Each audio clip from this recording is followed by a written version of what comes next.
Can we recite the Quran during the Urdu Jumu'ah khutbah in a Hanafi mosque? جب خطبہ جمعے کا ہو رہا ہے تو اس میں تو بخاری مسلم میں یہ حدیث ہے کہ فرشتے بھی رجسٹر بند کر کے وہ خطیب کی گفتگو سننا شروع کر دیتے ہیں، اور اس کے بعد جو لوگ آتے ہیں ان کو عام جمعے کا ثواب ملتا ہے جب خطیب ممبر کے اوپر چڑھ جاتا ہے۔ اب جب یہ خطیب ممبر کے اوپر چڑھ گیا ہے، چاہے وہ حنفی ہو چاہے اہل حدیث ہو، کیونکہ اب آلموسٹ دونوں ہی سٹوریاں ہی سنا رہے ہوتے ہیں، تو آپ یہ برداشت کریں سٹوریاں ان کی۔ آپ بجائے قرآن کی تلاوت کرنے کے، کیونکہ وہ تو بہت زیادہ کنسنٹریشن والا کام ہے، اس میں آپ پیرلل میں کوئی اور کام کر نہیں سکتے، آپ تسبیح ہاتھ میں پکڑ لیں، دروشی پڑھنا شروع کر دیں اور سنت اذکار شروع کر دیں، ورنہ ہو سکتا ہے کچھ عرصے بعد مولوی صاحب بھی آپ کے اوپر کوئی ایکٹیویٹی پرفارم کروا دیں۔ یہ تو اتنے جاہل علماء ہیں، یہ لوگ سنت کو بھی اپنے لیے توہین سمجھتے ہیں۔ بخاری مسلم میں حدیث ہے کہ جمعے کی تقریر نبی علیہ السلام خود کر رہے تھے، ایک شخص آیا اور مسجد میں بیٹھ گیا، نبی علیہ السلام نے اس سے پوچھا کہ تو نے مسجد میں آنے کے 2 نفل پڑھ لیے ہیں جو جمعے کے دن پڑھے جاتے ہیں؟ اس نے کہا نہیں یا رسول اللہ۔ تو آپ نے فرمایا کھڑا ہو اور مختصر پہلے 2 رکعت ادا کر، اس کے بعد بیٹھ۔ یعنی امام اگر تقریر بھی کر رہا ہو تو جمعے کے دن کا یہ پروٹوکول ہے کہ آپ نے مسجد میں بیٹھنے سے پہلے 2 رکعتیں پڑھنی ہیں۔ نبی علیہ السلام نے اپنی تقریر روک دی۔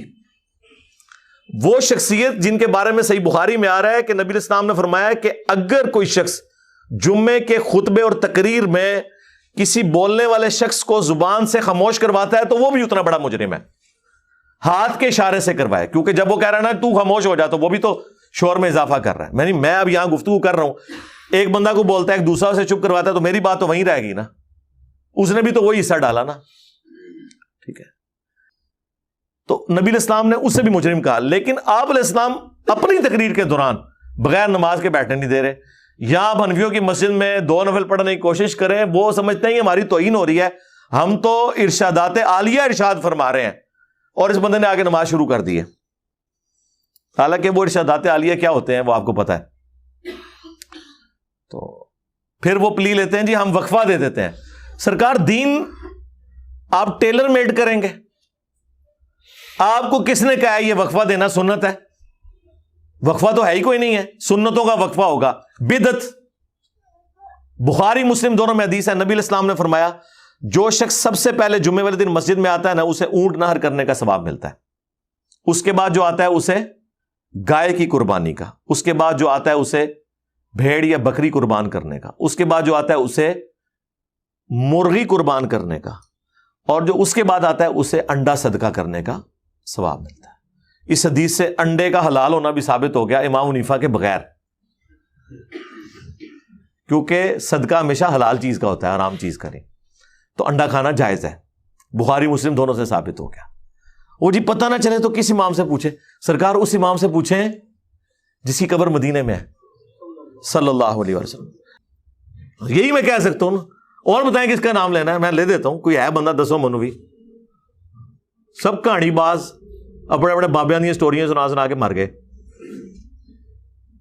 تو نبی علیہ السلام فرمایا کہ جو اینڈ پہ آتا ہے اس سے انڈا صدقہ کرنے کا، اور اس کے بعد فرشتے رجسٹر بند کر دیتے اور الذکر سننا شروع کر دیتے ہیں۔ الذکر نبی علیہ السلام نے جمعے کی تقریر کو کہا ہے۔ جمعے کا دن تذکیر کا دن ہے، نصیحت کا دن ہے۔ قرآن کو بھی کہا گیا الذکر، انا نحن نزلنا الذکر وانا لہ لحافظون۔ یہ قرآن اللہ کی یاد دہانی والی کتاب ہے، بے شک ہم نے اس الذکر کو نازل کیا، ہم ہی اس کی حفاظت کرنے والے ہیں۔ تو جمعے کے دن اس کا مطلب ہے قرآن پڑھا جانا چاہیے، جی ایسے ہی ہے۔ مسلم شریف میں حدیث ہے کہ نبی علیہ السلام کے جمعے کا خطبہ قرآن ہی ہوتا تھا، اور کم از کم 4 حدیثیں مسلم میں موجود ہیں کہ نبی علیہ السلام کے جمعے کے خطبے میں سورہ قاف کی تلاوت ہوتی تھی، سورت نمبر 50 نمبر، سورت الکہف نہیں، قاف 2 نقطوں والا قاف، کینچی والا، جس کے اوپر وہ پھر بڑی سی مد ڈلی ہوتی ہے حروف مقطعات میں سے، کیونکہ وہ تذکیر والی ہے۔ اس کے اوپر میں نے تفصیلی کئی ایک ویڈیوز ہے، مسئلہ 59 میرا سورہ قاف کے اوپر ہے۔ تو نبی علیہ السلام، بلکہ وہ صحابیہ کہتی ہیں، مسلم کے الفاظ ہیں کہ نبی علیہ السلام ہر جمعے کے خطبے میں یہ تلاوت کرتے تھے، اور مجھے زبانی یاد ہو گئی حضور سے سن سن کے، کیونکہ ہر جمعے میں آپ پڑھا کرتے تھے، اور چونکہ پڑھنے والے بھی عربی، سننے والے بھی عربی، تو ترجمہ کرنے کی ضرورت ہی نہیں تھی۔ لیکن آج کل سورہ قاف کون پڑھتا ہے؟ یہ صرف جماعت المسلمین والے ہیں، وہ پڑھتے ہیں، لیکن وہ بھی خالی خانہ پوری کرتے ہیں، عربی میں پڑھ دیتے ہیں۔ عربی پڑھ کے ترجمہ بیان کریں نا، کیونکہ جمعے کا خطبہ تذکیر کے لیے، تو تذکیر کا مطلب یہ ہے کہ وہ اگر آپ کے سننے والے انگریزی زبان جانتے ہیں تو خطبہ انگریزی میں ہو، پنجابی جانتے ہیں تو پنجابی میں ہو، عربی ہیں تو عربی میں ہو، اردو ہیں تو اردو میں ہو، تاکہ لوگوں کو بات سمجھ آئے۔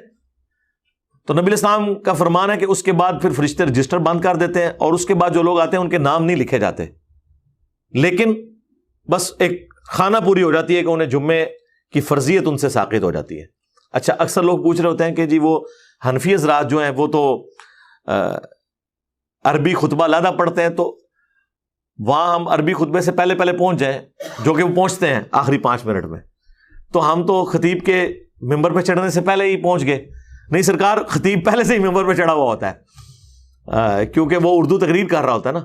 پہلی دفعہ وہ جب وہ ممبر پہ چڑھتا ہے نا، اس وقت سے پہلے آپ نے پہنچنا ہے، اور جو بھی آدھا پونا گھنٹہ ہے وہ آپ نے تکلیف برداشت کرنی ہے اس کی سٹوریوں کی۔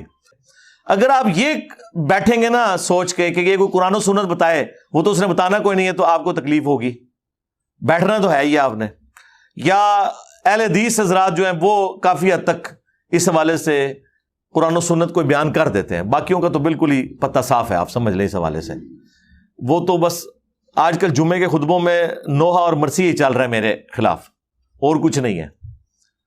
اور اگر وہ آپ کو جانتے ہیں کہ میں آپ کا اسٹوڈنٹ ہوں، تو آپ سامنے جا کے 2 رکعتیں نیت کر لیں، انشاءاللہ جو آپ سننا چاہتے ہیں وہ تقریر کا رخ کہیں سے بھی ہوگا، مڑ کے اس طرف ہو جائے گا۔